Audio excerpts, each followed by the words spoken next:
السلام علیکم. حلقہ 11 میں خوش آمدید. قوت عشق سے ہر پست کو بالا کر دے، دہر میں اسم محمد سے اجالا کر دے صلی اللہ علیہ وسلم. انشاءاللہ العزیز پاکستان کی یہ نوجوان نسل آنے والے وقتوں میں اسم محمد ہی سے انشاءاللہ دہر میں اجالا کرے گی. اسی نوجوان نسل کی تربیت کے لیے حلقہ 11 کی ایک اور نشست میں آپ ہمارے ساتھ ہیں. علامہ اقبال نے اس نوجوان نسل کو جو خودی کا پیغام دیا ہے، جو فقر غیور کا پیغام دیا اور جو عشق حقیقی کی دعوت دی، وہی وہ رمز ہے، وہی راز ہے قوموں کے عروج و زوال کا. جس وقت مسلمان قوم نے ادب رسول کا، عشق رسول کا لحاظ رکھا، اللہ تعالیٰ کو دنیا میں عزت، عروج، طاقت، قوت عطا فرماتا رہا. اور جب مسلمان اللہ کے رسول صلی اللہ علیہ وسلم سے بے ادب ہو گئے، جب ان کا فقر ہاتھ سے چلا گیا، جب مسلمان حب الدنیا و کراہیت الموت میں مبتلا ہو گئے، تو اللہ تعالیٰ نے ان پر ذلت اور مسکنت مسلط کر دی. لیکن انشاءاللہ اب نہیں، اب یہ دوبارہ اس دین کے احیاء کا وقت ہے. یہ دوبارہ اس نسل کی تعمیر، اس کی تربیت کا وقت ہے. اپنے بچوں سے ہم اس حوالے سے ان کے سوال لیں گے اور انشاءاللہ العزیز اللہ کے حکم سے جو توفیق اور اجازت ہوئی اس کا جواب ان کو پیش کریں گے. جی بچوں، کوئی سوال اگر اس حوالے سے ہو تو ہمیں بتائیں. سر میرا سوال یہ ہے کہ آج حضور صلی اللہ علیہ وسلم کا فیض اس طرح کیسے ممکن ہے جیسے صحابہ کرام جو ہے اس وقت حاصل کیا کرتے تھے؟ اور دوسرا سوال یہ ہے کہ مسجد نبی میں حاضری کے آداب کیا ہیں؟ میرے بیٹے ایک بات ذہن میں رکھنا، حضور صلی اللہ علیہ وسلم جب خاتم النبیین ہیں اور یہ اتنی بڑی بشارت ہے اس امت کے لیے، یہ صرف اس کا مطلب یہ نہیں ہے کہ آپ کے بعد کوئی نبی نہیں آئے گا. اس کا مطلب یہ بھی ہے کہ آپ کا فیض قیامت تک جاری رہے گا. اور جب آپ کا فیض جاری ہے تو اسی لیے کسی اور نبی کی ضرورت ہی نہیں ہے کہ حضور صلی اللہ علیہ وسلم کے جو تعلق، جو نسبت اپنی امت کے ساتھ ہے، آپ سے پہلے کسی نبی کی وہ نسبت اپنی قوم کے ساتھ نہیں تھی. حضور صلی اللہ علیہ وسلم پر درود و صلاۃ و سلام پڑھنا، حضور کے روضہ مبارک پر حاضری دینا، حضور سے اپنی محبت کا اظہار کرنا، حضور کو درخواست پیش کرنا، اور پھر حضور کا اپنی امت پر اس طرح نگاہ رکھنا جس طرح حضور آج اپنی امت کا دھیان کرتے ہیں، ایک ایک معاملے کا دھیان کرتے ہیں. یہ بات ہم صرف ایسی نہیں کہہ رہے، تاریخ اسلام میں لاکھوں کروڑوں مثالیں موجود ہیں. سلطان نور الدین زنگی کو حضور تشریف لا کے خواب میں حکم فرماتے ہیں کہ 2 صلیبی جو ہیں مدینے میں حضور کے روضہ مبارک کی بے حرمتی کر رہے ہیں. حضور کو خبر تھی تو آپ تشریف لائے اور آپ نے اطلاع کی. سلطان کو سلیکٹ کیا آپ نے اس ڈیوٹی کے لیے. سلطان دھاڑے مار مار کے روتے تھے بعد میں کہ اللہ کے رسول نے مجھے سلیکٹ کیا اس ڈیوٹی کے لیے. نہیں، انسان کی خوش نصیبی دیکھیں، زیارت النبی تو برحق ہے. اب مجھے بتائیے، کیا سلطان نور الدین زنگی کو اس طرح فیض نہیں ملا جیسے صحابہ کو ملا کرتا تھا؟ حضور نے خود بلا کے اپنے خواب میں تشریف لا کے اس کو بشارت دی کہ جاؤ یہ کام کرو، حکم دیا، ڈیوٹی دی، انہوں نے کام.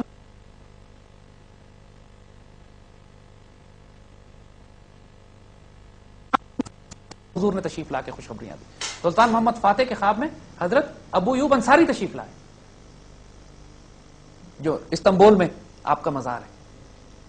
طارق بن زیاد کو حضور تشریف لائے، بشارت دی کہ میں اندلسیہ جا رہا ہوں، تم اندلسیہ پہنچو. جب بھی تو اس نے کشتیاں چلائیں جا کے، تو حضور کا حکم ہے اب میں واپس نہیں جا سکتا. بخاری شریف کی حدیث مبارک ہے کہ جس نے خواب میں مجھے دیکھا اس نے مجھے دیکھا کہ شیطان میرے روپ میں نہیں آ سکتا.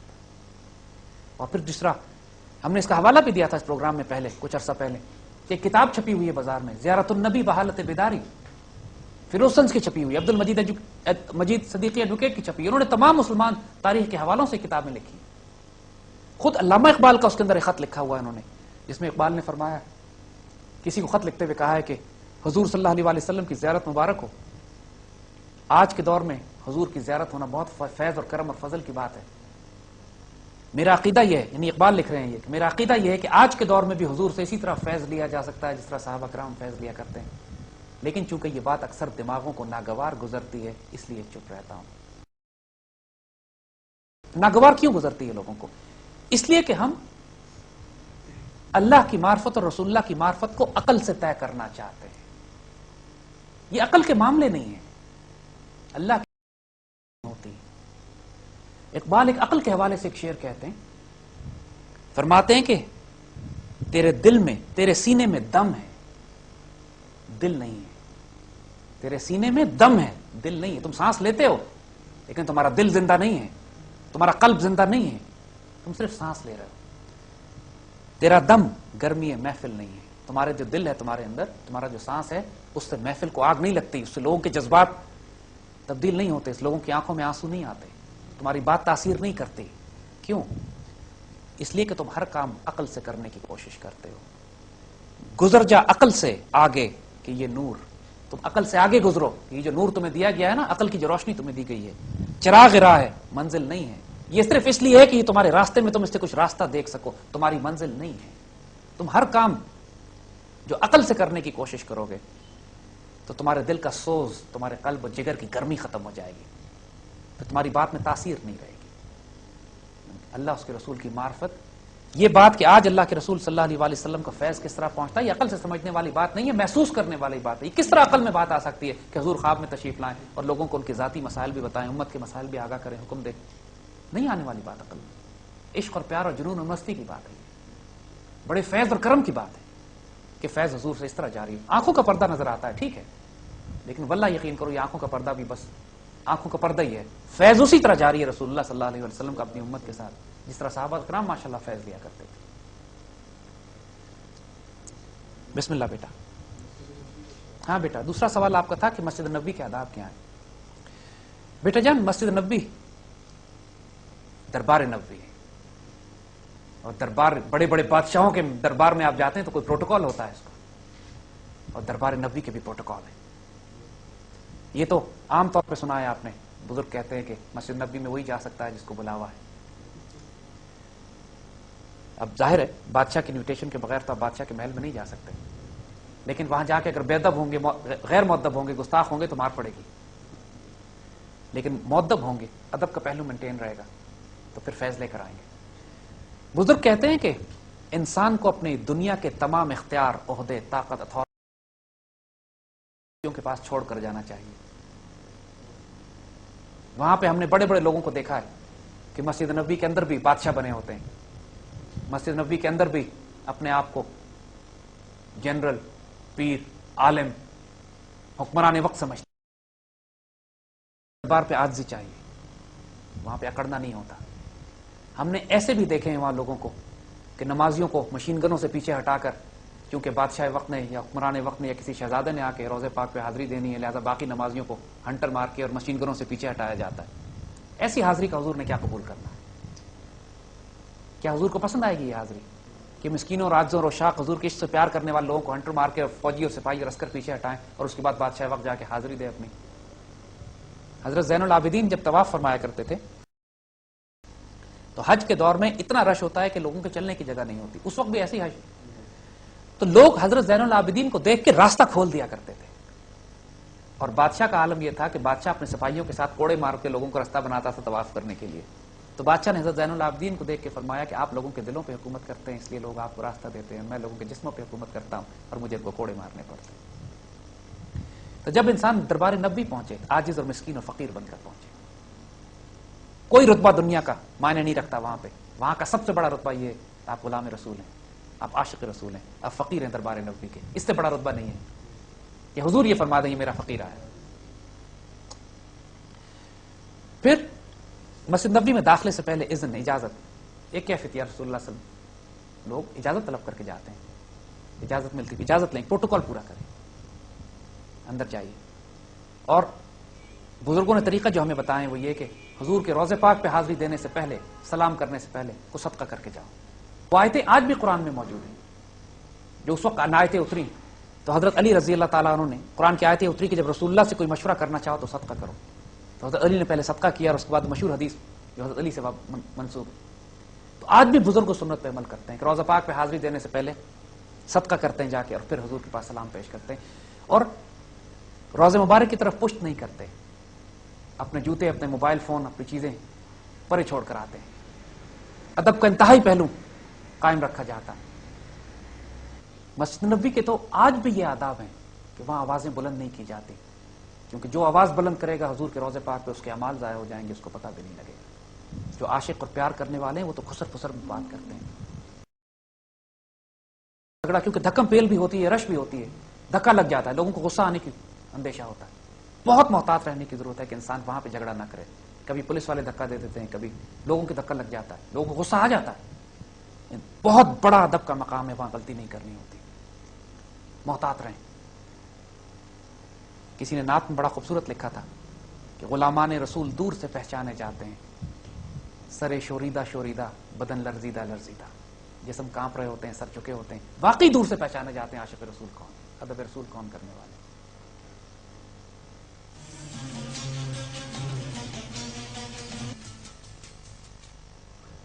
لوگوں کا اکثر ایک کیفیت ہوتی ہے کہ ثواب کے لیے خواہش ہوتی ہے کہ حضور کے روضہ پاک کے پاس بیٹھیں، ریاض الجنہ میں بیٹھیں، قدمین شریفین میں بیٹھیں. نیند آ رہی ہوتی ہے، بھوک لگی ہوتی ہے، وضو کرنے کی خواہش ہوتی ہے، لیکن صرف اس لیے بیٹھے ہوتے ہیں کہ دل نہیں چاہ رہا ہوتا کہ روضہ پاک سے دور جائیں. یہ غیر مناسب بات ہے. وہ روضہ پاک ادب کا مقام ہے. اگر نیند آئے، بھوک لگے، وضو کی ضرورت ہو، اٹھ جائیں. کیونکہ ثواب کمانے کے چکر میں یا صرف اس خواہش میں کہ بیٹھے کہ بیعت بھی ہونے کا اندیشہ ہوتا ہے، انسان کیجول ہو جاتا ہے.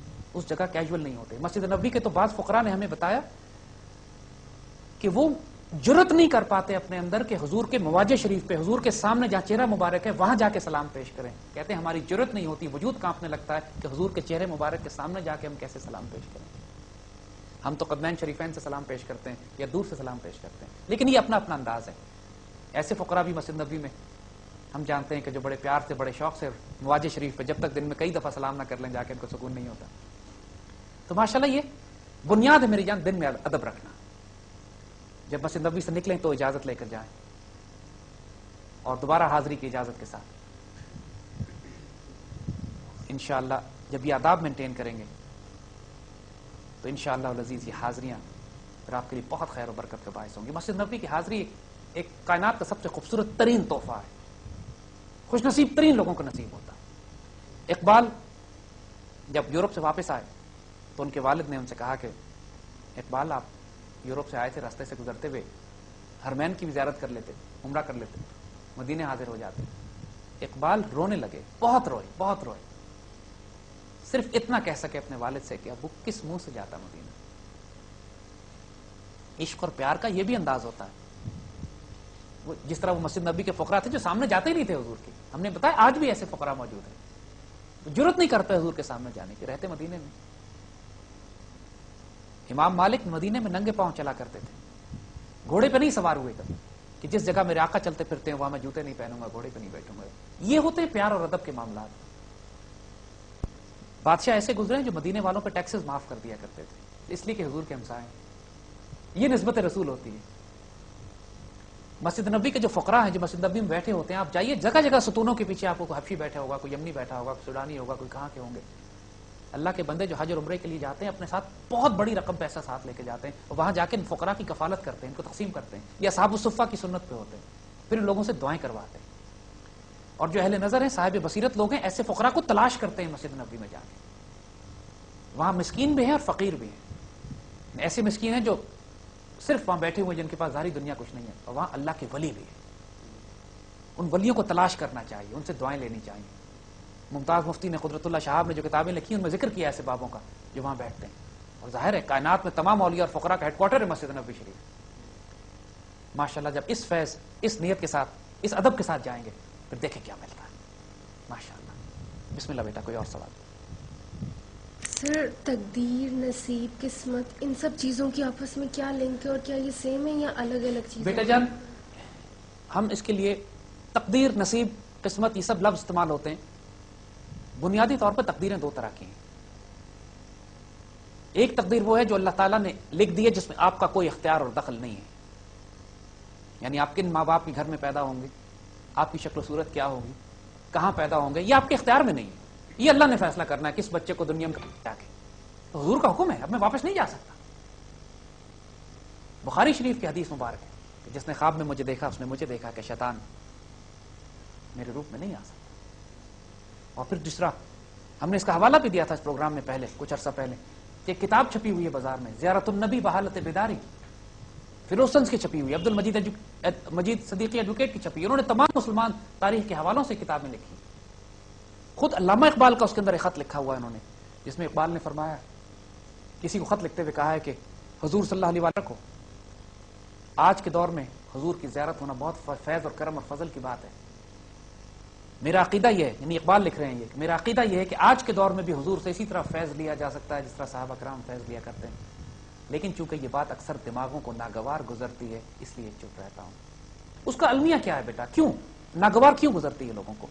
اس لیے کہ ہم اللہ کی معرفت اور رسول اللہ کی معرفت کو عقل سے طے کرنا چاہتے ہیں۔ یہ عقل کے معاملے نہیں ہیں، اللہ کی معرفت عقل سے نہیں ہوتی۔ اقبال ایک عقل کے حوالے سے ایک شعر کہتے ہیں، دل میں تیرے سینے میں دم ہے دل نہیں ہے، تیرے سینے میں دم ہے دل نہیں ہے۔ تم سانس لیتے ہو لیکن تمہارا دل زندہ نہیں ہے، تمہارا قلب زندہ نہیں ہے، تم صرف سانس لے رہے ہو۔ تیرا دم گرمی ہے محفل نہیں ہے، تمہارے جو دل ہے تمہارے اندر، تمہارا جو سانس ہے اس سے محفل کو آگ نہیں لگتی، اس سے لوگوں کے جذبات تبدیل نہیں ہوتے، اس لوگوں کی آنکھوں میں آنسو نہیں آتے، تمہاری بات تاثیر نہیں کرتی۔ کیوں؟ اس لیے کہ تم ہر کام عقل سے کرنے کی کوشش کرتے ہو۔ گزر جا عقل سے آگے کہ یہ نور، تم عقل سے آگے گزرو کہ یہ جو نور تمہیں دیا گیا ہے نا، عقل کی جو روشنی تمہیں دی گئی ہے، چراغ راہ ہے منزل نہیں ہے۔ یہ صرف اس لیے ہے کہ یہ تمہارے راستے میں تم اس سے کچھ راستہ دیکھ سکو، تمہاری منزل نہیں ہے۔ تم ہر کام جو عقل سے کرنے کی کوشش کرو گے تو تمہارے دل کا سوز، تمہارے قلب و جگر کی گرمی ختم ہو جائے گی، تو تمہاری بات میں تاثیر نہیں رہے گی۔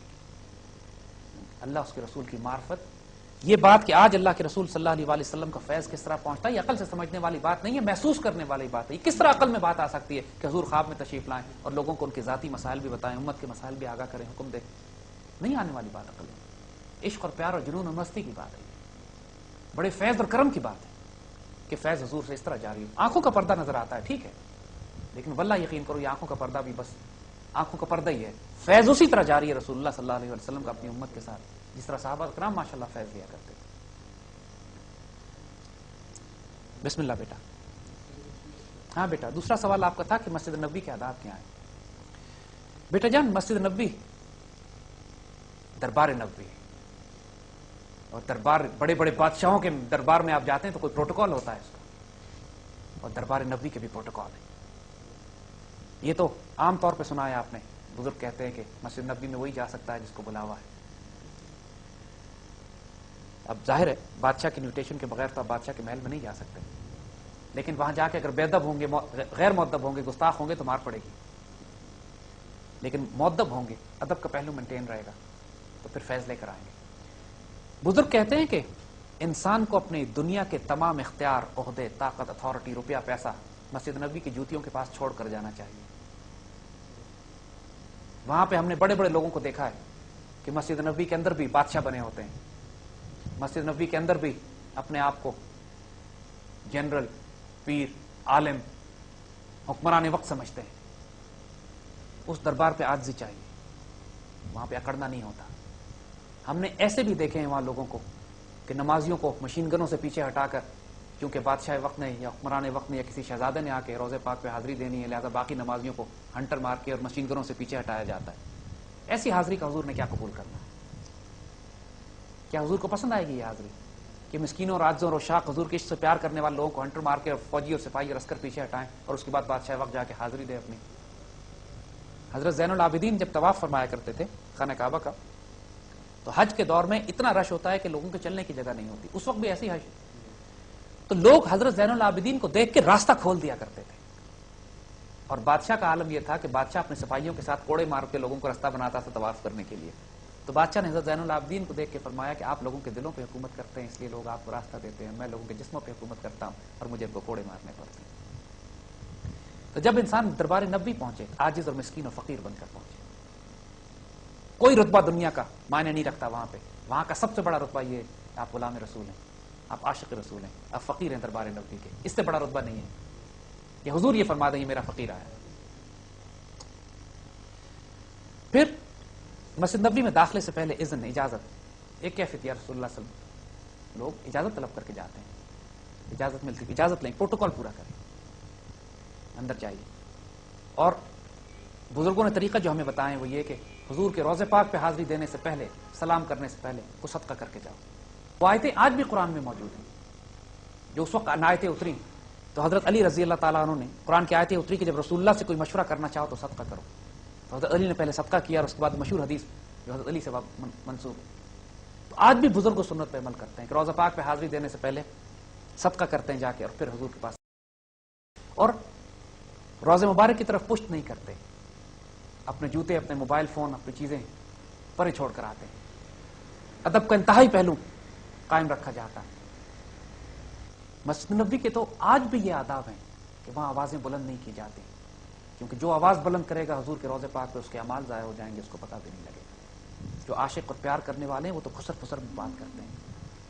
یہ وہ مقام ہے کہ جہاں پہ کوئی لڑائی جھگڑا، کیونکہ دھکم پیل بھی ہوتی ہے، رش بھی ہوتی ہے، دھکا لگ جاتا ہے، لوگوں کو غصہ آنے کی اندیشہ ہوتا ہے۔ بہت محتاط رہنے کی ضرورت ہے کہ انسان دے دیتے ہیں، کبھی لوگوں کے دھکا لگ جاتا ہے، لوگوں کو غصہ آ جاتا ہے۔ بہت بڑا ادب کا مقام ہے، وہاں غلطی نہیں کرنی ہوتی، محتاط رہیں۔ کسی نے نعت میں بڑا خوبصورت لکھا تھا کہ غلامان رسول دور سے پہچانے جاتے ہیں، سر شوریدہ شوریدہ بدن لرزیدہ لرزیدہ، جسم کانپ رہے ہوتے ہیں، سر چکے ہوتے ہیں، واقعی دور سے پہچانے جاتے ہیں عاشق رسول کون ہے، ادب رسول کون کرنے والے۔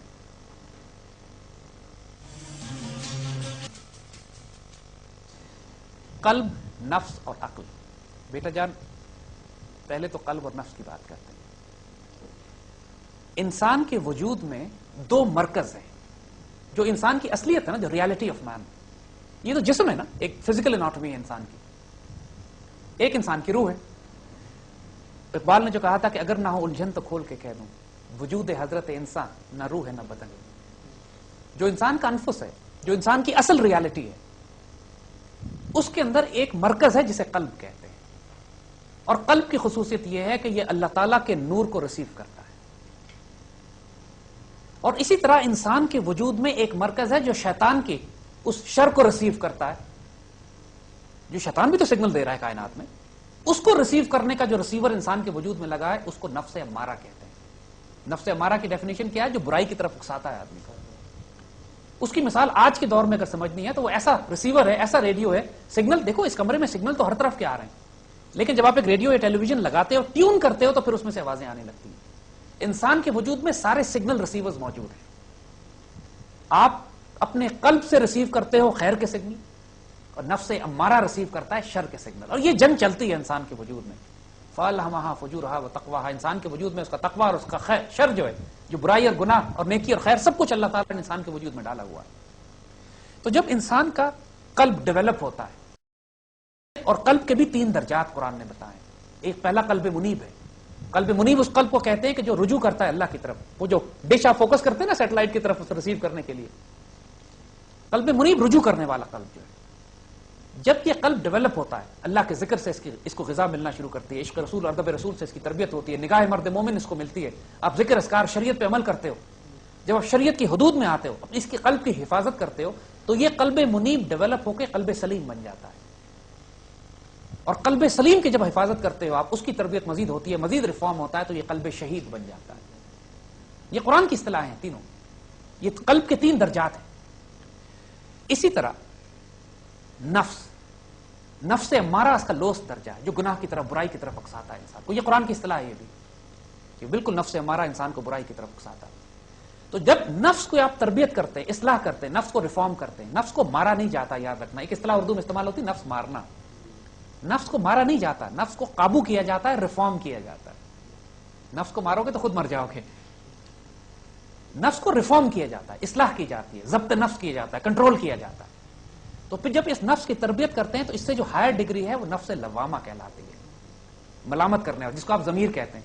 نفس لوامہ وہ نفس ہے جو آپ کو ہر وقت یہ بتاتا ہے کہ تم برا کام نہ کرنا، برا کام کرو تو وہ اس کو بے چینی شروع ہو جاتی ہے۔ اور پھر یہ نفس جب ریفارم ہوتا ہے اور امپروو کرتا ہے اور ڈیولپ کرتا ہے اور اس کی تربیت ہوتی ہے اور اس کا تزکیہ کیا جاتا ہے، تو یہ نفس مطمئنہ بن جاتا ہے، جو فائنل سٹیج ہے، جو قرآن کہتا ہے یا ایتھا النفس المطمئنہ ارجع الی ربک راضیۃ ومرضیہ فادخلی فی عبادی وادخلی جنتی۔ یا اے نفس مطمئنہ، لوٹ آؤ اپنے رب کے پاس اس حال میں کہ تم اس سے راضی، وہ اس سے راضی۔ اسی لیے صحابہ کو رضی اللہ تعالیٰ عنہ کہتے ہیں۔ رضی اللہ تعالیٰ جو صحابہ کے ساتھ لکھا جاتا ہے، اسی لیے نفس مطمئنہ کو کہا گیا ہے ارجع الی ربک راضیۃ ومرضیہ، آپ اس سے راضی، وہ آپ سے راضی۔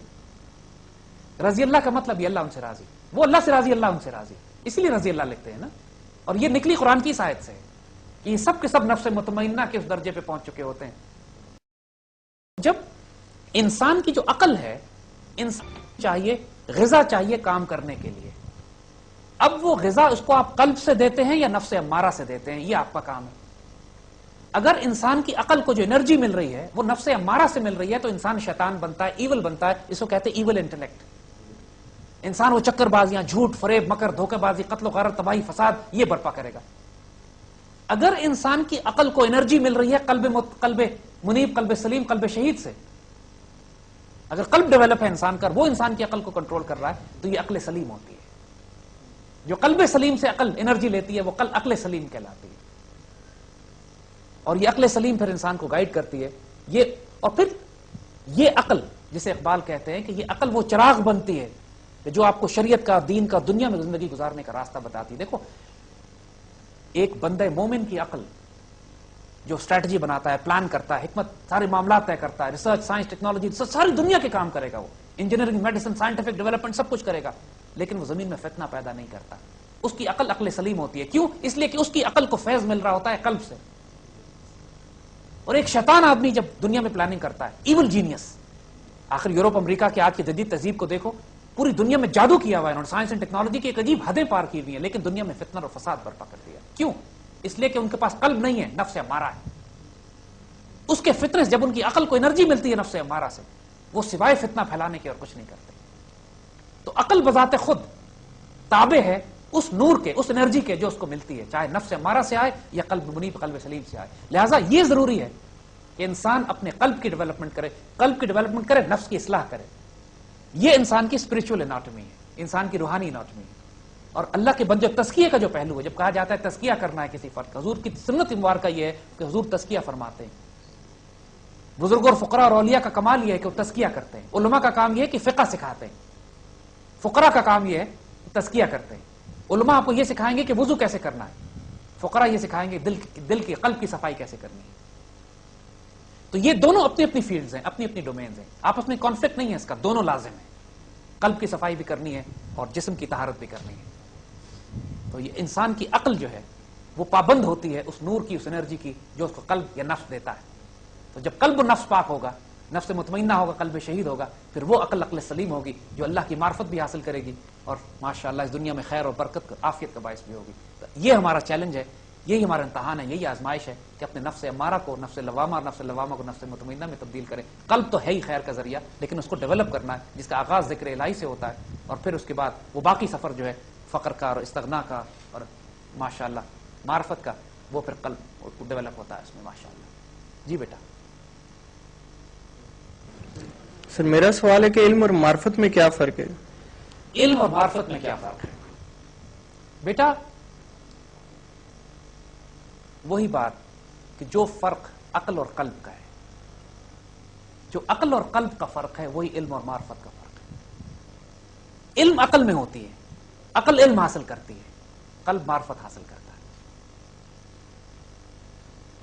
علم اور عقل کا تعلق دنیاوی معاملات سے، ہم اپنی زندگی کیسے گزاریں، اپنا سوشل، پولیٹیکل، اکنامک سسٹمز کیسے بنائیں، ہم سائنس اینڈ ٹیکنالوجی اور میڈیسن اور اسٹرانومی اور میتھمیٹکس میں کیسے کام کریں، ان کا تعلق عقل اور انٹلیکٹ سے، اس کا تعلق علم سے، اس کا تعلق انسان کی ان دنیاوی معاملات سے ہیں جو دنیا گزارنے کے لیے انسان کو چاہیے. لیکن جب انسان اپنی حقیقت انسانیہ کی بات کرتا ہے، انسان کی معرفت کی بات کرتا ہے، معرفت رسول صلی اللہ علیہ وسلم کی بات کرتا ہے، اللہ سبحانہ وتعالیٰ کی معرفت کی بات کرتا ہے، جب ہم اس علم کی بات کرتے ہیں جس کا تعلق اسپرچول ڈائمنشن سے، روحانی ڈائمنشن سے، انسان کی عقل کی حدود نہیں ہے. یہ عقل کی حد میں یہ بات نہیں آتی کہ جنت کیا ہے، دوزخ کیا ہے، ملائکہ کیا ہے، آخرت کیا ہے، فرشتے کیا ہیں جو بیٹھے ہوئے ہیں، انسان کا قلب کیا ہے، نفس امارہ، نفس لوامہ، نفس مطمئنہ، یہ عقل کے معاملات نہیں ہیں. سائیکیٹرسٹ یا سائیکالوجسٹ، میتھمیٹیشین اس کو نہیں سمجھ سکتے. یہ باتیں قلب کی ہیں. یہ باتیں کہ حضور معراج پہ تشریف لے گئے اور معراج پہ تشریف لے کر واپس بھی آ گئے اور کنڈی بھی ہل رہی ہے اور بستر بھی گرم ہے، یہ عقل کی باتیں نہیں ہیں. ان کو عقل کو اپنی حدود سمجھنی چاہیے. فتنہ وہاں پھیلتا ہے کہ جب عقل دخل دینے لگتی ہے معرفت کی حدود میں. معرفت کی حدود، علم کی حدود کہاں تک ہیں؟ اگر اس کی مثال جو بزرگوں نے بتائی ہے وہ یہ کہ جس طرح حضور معراج پہ تشریف لے گئے تو جبریل امین سدرۃ المنتہا پر رک گئے. فرماتے ہیں یا رسول اللہ صلی اللہ علیہ وسلم، اس سے آگے میں نہیں جا، میری حد یہاں تک ہے، اس سے آگے میں جاؤں گا تو میرے پر جلیں گے. علم کی معراج وہیں تک ہے. کیونکہ وہ جہاں تک جبریل علیہ السلام کے پر چلتے ہیں، جو سدرۃ المنتہا سے نیچے کا بیریئر ہے، یہ عالم صفات ہے، یہ ایٹریبیوٹس کی دنیا ہے، یہ وہ جہاں پہ اللہ تعالیٰ کے ایٹریبیوٹس ہیں، صفات ہیں. لیکن سدرۃ المنتہا کے بعد ذات کا سفر شروع ہوتا ہے، ذات کی معرفت آتی ہے، اور وہاں پہ صفت نہیں جا سکتی. عقل صفت ہے، عقل کریٹڈ اینٹی ہے، عقل ایک گفٹ ہے جو انسان کو دی گئی ہے دنیا گزارنے کے لیے. لیکن انسان کا قلب وہ صلاحیت رکھتا ہے کہ اللہ سبحانہ و تعالیٰ کی ذات، حضور صلی اللہ علیہ وسلم کی معرفت اور حقیقت انسانیہ کی معرفت حاصل کر سکے. ہمارے قرآن میں، قرآن پاک میں اور ہمارے پورے دین میں دونوں علوم موجود ہیں. طلاق کیسے دینی ہے، وراثت کیسے تقسیم کرنی ہے، یہ بھی ہے نا. اور ایک طرف یہ بھی ہے کہ اللہ تعالیٰ جب عہد الست کی بات کرتا ہے، لست بربکم، وہ عقل میں آنے والی بات تو نہیں ہے کہ لست بربکم کا عہد کب لیا گیا تھا. جب اللہ تعالیٰ بات کرتا ہے کہ انی جاعل فی الارض خلیفہ، جب اس وقت کی ساری واقعات اللہ تعالیٰ بیان فرما رہے ہیں، جب شیطان کہتا ہے کہ میں سجدہ نہیں کرتا، استکبرت وکنت من العالین، اللہ نے اس سے پوچھا تم نے تکبر کیا یا تم عالین میں سے تھے. اس وقت کے جو واقعات، جنت، دوزخ، آخرت، یہ عقل میں آنے والی باتیں نہیں ہیں، ان کو عقل سے سمجھنا بھی نہیں ہے. اسی لیے یہاں پہ یؤمنون بالغیب کی بات کی جاتی ہے. عقل کا کام ہے سرنڈر کر دے، عقل کا کام ہے ہتھیار ڈال دے. جب وہ اس مقام پہ پہنچ، جب یہ وہ مقامات عقل کے ہیں ہی نہیں، یہاں پر عقل کہتی ہے میں ہتھیار ڈال کے میں ہی مان لے آتا ہوں، میں نے مان لیا جنت کیسی ہے، دوزخ کیسی ہے، جنت بھی ہے، دوزخ بھی ہے، آخرت بھی ہے، حساب بھی ہے، میں نے دیکھا نہیں، اللہ کے رسول نے کہا میں نے مان لیا، ختم بات. عقل کا کام ہے یہاں ہتھیار ڈال دینا. اقبال فرماتے عقل ہے تیری سپر، اقبال جو ڈیفینیشن دیتے ہیں ماشاءاللہ، جو فرق بتاتے ہیں بڑا خوبصورت ہے. عقل تمہاری ڈھال ہے، عشق ہے شمشیر تیری، لیکن جو تمہاری تلوار ہے وہ عشق ہے. عقل سے تم اپنی حفاظت کرتے ہو دنیا کے معاملات گزارنے، لیکن اگر آگے کا راستہ بنانا ہے اپنا تو وہ عقل سے نہیں ہوگا، عشق سے ہوگا، قلب سے ہوگا، معرفت سے ہوگا. دونوں کے ڈومین الگ الگ ہے، دونوں کا رول الگ الگ ہے. اور میرے درویش خلافت ہے جہانگیر تیری، اور پھر یہ سمجھ لو کہ پوری دنیا میں، پوری کائنات میں تمہاری خلافت ہے. تو جب پوری کائنات میں آپ کی ڈیوٹی اور آپ کا رول ہے تو پھر آپ کو یہ دیکھنا ہے کہ کس دنیا کے حصے میں میں نے کون سا ہتھیار استعمال کرنا ہے. جب دنیا کے معاملات ہیں تو عقل، جب کائنات اور اس کے پرے اور اللہ سبحانہ وتعالیٰ کی معرفت اور کائنات کی آخری حدود پر جانا ہے تو عشق اور قلب اور معرفت. زمین و آسماں کو عشق کی ایک جس نے کر دیا قصہ تمام، اقبال فرماتے ہیں عشق کی ایک جس نے کر دیا قصہ تمام، زمین و آسماں کو بے قرار سمجھا تھا میں یہ سمجھا تھا زمین اور آسماں کی کوئی حد نہیں ہے، عقل کو حد نہیں پار کر سکتی. اگر آپ عقل سے سوچنے چلے تو سیٹلائٹ، گیلیکسیز، کاسموس، یہ کائنات، اس کی تو کوئی حد ہے ہی نہیں، انسان جانتا ہی نہیں ہے. لیکن اقبال کہتے ہیں لیکن حضور معرفت پہ معراج پہ تشریف لے گئے تو پوری کائنات پار کر کے تشریف لے کے واپس بھی آتے ہیں تو بستر بھی گرم ہے، لیکن وہ عقل سے نہیں ہے معاملہ، وہ معاملہ قلب کا ہے، وہ معاملہ معرفت کا ہے، وہ معاملہ اپنی حدود کو سمجھو. اور یہ بہت بڑا راز ہے، بہت بڑی علم اور حکمت کی بات ہے کہ انسان اپنی حدود کا تعین کر لے، عقل کو وہاں استعمال کرے جہاں عقل کو. حضور صلی اللہ علیہ وسلم سے آج فیض کیسے حاصل ہوتا ہے، آج نسبت رسول کیسے قائم ہوتی ہے، عقل کی باتیں نہیں ہیں، یہ معرفت کی باتیں ہیں. جب انسان عقل سے ان پر جاتا ہے گستاخی اور بیعت بھی کرتا ہے. یہاں ادب کا مقام ہے، چپ ہو جانا چاہیے.